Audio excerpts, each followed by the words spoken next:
وہ اچھا ہوا یاد دلا دیا. دیکھو جو بہت سے غیر مسلم ہیں مختلف ملکوں میں، ان میں خواتین اس میں زیادہ مبتلا ہیں. اگر وہ اسلام کا اعلان کر دیں تو ان کے ماں باپ مار دیتے ہیں ان کو. تو ان لوگوں سے میں کہتا ہوں دیکھو ہمیں قرآن نے اجازت دی ہے کہ اگر آپ پر تشدد کا خطرہ ہو، جان کا خطرہ ہو، تو اسلام اجازت دیتا ہے کہ آپ چھپ کے کلمہ پڑھ لیں، چھپ کے اسلام قبول کریں اور سامنے آپ اس کا اظہار نہ کریں. اس سے کم از کم اس جہنم کی آگ سے بچت ہو جائے گی.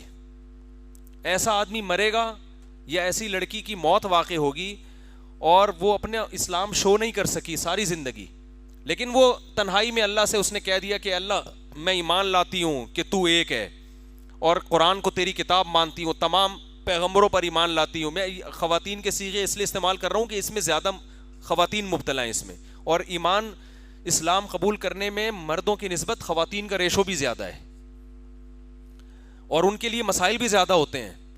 تو وہ تنہائی میں یہ اعلان کر دیں کہ اے اللہ میں لوگوں کے سامنے یہ اعلان نہیں کر سکتی، میرے ماں باپ مجھے جان سے مار دیں گے یا بہت زیادہ تشدد ہوگا مجھ پر، تو میں تجھے گواہ بنا کے یہ کہتی ہوں کہ میں ایک خدا پر ایمان لے آئی. عربی میں کلمہ پڑھنا نہیں آتا، جس زبان میں، انگلش میں، فارسی میں، اردو میں، پشتو میں، جو زبان آتی ہے اس میں پڑھ لیں.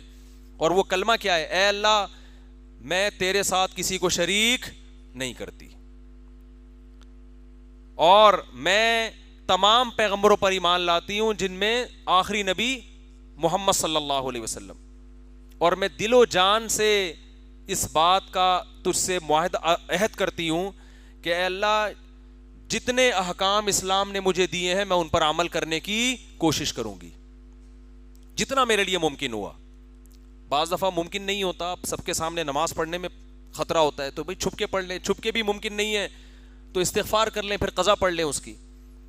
تو اور میں تقدیر پر ایمان اور جو بھی اسلام کے بنیادی عقائد ہیں ان پر ایمان لاتی ہوں. تو ایسا مرد یا ایسی عورت جب اسلام قبول کرے گی تو اللہ کی نظر میں کیا ہوگی؟ وہ مسلم.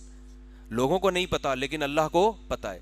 اب اس کو موقع ہی نہیں مل رہا کہیں نا اسلام کے اظہار کا. جہاں موقع ملے گا تو پھر اس پر واجب ہے کہ وہ اظہار کرے. موقع کا مطلب یہ مصیبت چھٹ گئی، جیسے کوئی خاتون کسی کنٹری میں رہتی تھی، وہاں ٹینشن تھی، وہ ہجرت کر کے کسی دوسرے ملک چلی گئی، وہاں وہ مسئلہ نہیں ہے اور اب اس کو وہ خطرات نہیں ہے، تو پھر اس پر لازم ہے کہ وہ اس کا اظہار کر دے. لیکن اگر پھر بھی خطرات ہیں تو اظہار نہ کرے. تو ٹھیک ہے غیر مسلم اس کو غیر مسلم سمجھیں گے، اس کو غیر مسلموں طریقوں سے دفنایا جائے گا، جو بھی ہوگا، لیکن اللہ کی نظر میں اس کا شمار اہل اسلام میں ہوگا. تو آخرت کی آگ سے حفاظت ہو جائے گی. یہ ان لوگوں کے لیے اسلام کی طرف سے، یہ میرا پیکیج نہیں ہے، یہ اللہ ہی نے قرآن میں بیان کیا ہے، ان لوگوں کے لیے جو غیر مسلم کسی بھی صورت میں اپنے اسلام کو شو نہ کر سکیں تو وہ اس طرح سے مسلمان ہو جائیں.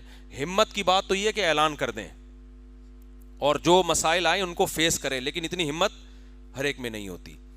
تو الا من اکرہ وقلبہ مطمئن بالایمان، قرآن کہتا ہے کہ جس کو مجبور کیا جائے، دل سے مومن ہو، اوپر سے اگر وہ جھوٹ میں کلمے کا اظہار کر دے اور کلمے کا انکار کر دے، اسلام کا انکار کر دے، لیکن دل میں وہ اللہ سے کہہ رہا ہو کہ اللہ میں ان کے شر سے بچنے کے لیے کر رہا ہوں، میں دل سے غیر مسلم نہیں ہوں، تو جو یہ کام کرے گا تو اللہ فرماتے ہیں کہ اللہ کی نظر میں وہ بھی مومن شمار ہوگا، کیونکہ اللہ دلوں کے حالات کو جانتا ہے.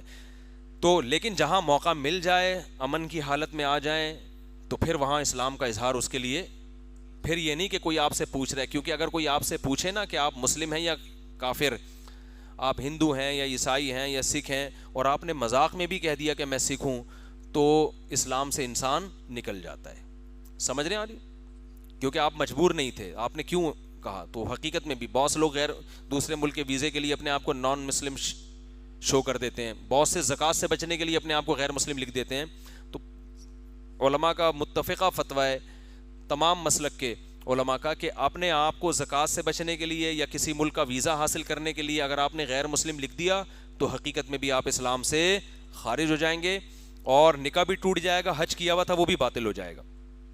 لیکن مجبوری کے حکام الگ ہیں. مجبوری یہی ہے کہ جان کا خطرہ ہے, ٹارچر کرنے کا خطرہ ہے, لڑکیاں یہ زیادہ مجبور ہوتی ہیں.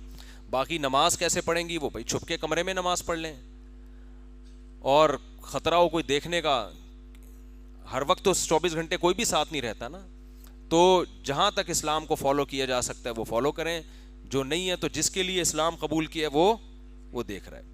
اور غیر مسلم لڑکیوں کے ساتھ بہت مسائل پتہ ہے کیا ہوتے ہیں, ان کو کسی مسلمان کا رشتہ نہیں ملتا, یہ بڑے مسائل, اور ملتا ہے تو فراڈی.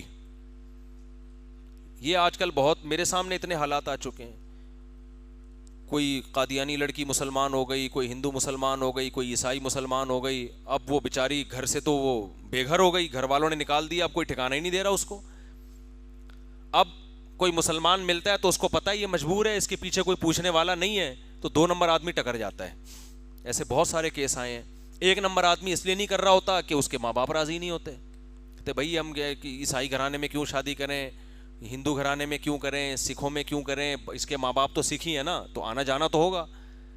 اسلام میں ریلیشن تو ہے نا. بہرحال آپ کی بیوی مسلمان ہو گئی, آپ نے شادی کر لی, تو اس کی ماں بہرحال آپ کی ساس بن گئی, چاہے وہ سکھ ہو چاہے عیسائی ہو, تو آپ پر اسلام تو کہتا ہے صلہ رحمی کرنی ہے. اسلام آپ کو بائیکاٹ کی اجازت نہیں دیتا. وہ لوگ تو کر لیتے ہیں بائیکاٹ اکثر, ان میں بھائی داماد مسلمان ہے تو ہم نے نہیں ملنا اس سے, لیکن اسلام آپ کو بہرحال رشتہ داری جوڑنے کا حکم دیتا ہے کہ چاہے غیر مسلم ہے, اب آپ کے رشتہ دار بن گئے تو اب آپ نے ان کے ساتھ اچھا سلوک کرنا ہے. حدیث میں آتا ہے سب سے زیادہ لائق احترام وہ ہے جس کی بہن یا بیٹی تمہارے نکاح میں ہو. اس حدیث میں نبی نے یہ نہیں فرمایا کہ وہ مسلم ہے یا غیر مسلم. نبی صلی اللہ علیہ وسلم نے حضرت ابو سفیان, جب وہ غیر مسلم تھے اس وقت بھی ان کا اکرام کیا, اس لیے کہ حضرت ابو سفیان کی بیٹی آپ کے نکاح میں تھی. سمجھتے ہو کہ نہیں سمجھتے؟ تو جو غیر مسلم ہے بھائی, اسلام نے ان کے لیے پیکج دیا. اگر آپ اپنے اسلام کو لوگوں کے سامنے ظاہر نہیں کر سکتے, مجبوری کے حکام میں آپ اپنے پیرنٹس کے سامنے یا رشتہ داروں کے سامنے اپنے آپ کو غیر مسلم شو کریں, لیکن اللہ کے سامنے آپ اعلان کر دیں تنہائی میں, اللہ دیکھ رہا ہے. اور یہ نیت کریں کہ جب میں اس ٹینشن سے نکلا یا نکلی تو میں اپنے اسلام کو لوگوں کے سامنے ظاہر کر دوں. اور زیادہ وائرل کریں, یہ بہت زیادہ غیر مسلم اس میں مبتلا ہیں بھائی, وہ پھر پریشان ہوتے ہیں. ایک مفتی صاحب سے سنا ہے کہ دعا کی قبولیت کی 17 شرائط ہیں, اس طرح سے تو میرے گناہ گار کی, پھر اس پہ لمبی بات ہے. ہم نے نکاح کرنے سے ایمان مکمل ہو جاتا ہے. سوال کے 4 نکاح کرنے سے جنت الفردوس واجب ہو جاتی ہے. کہہ رہے ہیں ہم نے علماء سے سنا ہے کہ ایک شادی کرنے سے ایمان مکمل ہو جاتا ہے, تو 4 سے تو پھر جنت الفردوس واجب ہو جاتی ہوگی. آپ کر کے دیکھیں, آپ کو خود لگے گا کہ واجب ہوتی ہوتی محسوس ہو رہی ہے آپ کو. دعویٰ تو کوئی نہیں کر سکتا, محسوس ہونا شروع ہو جائے گی. گناہ جھڑنا, ٹینشنیں اتنی آئیں گی کہ آہستہ آہستہ گناہ معاف ہونا شروع. آپ کو ایسا لگے گا اللہ تو نے اتنی ٹینشن مجھے یہاں رکھا, میرا ضمیر کہتا ہے کہ تو اتنی مجھے وہاں ٹینشن نہیں دے گا.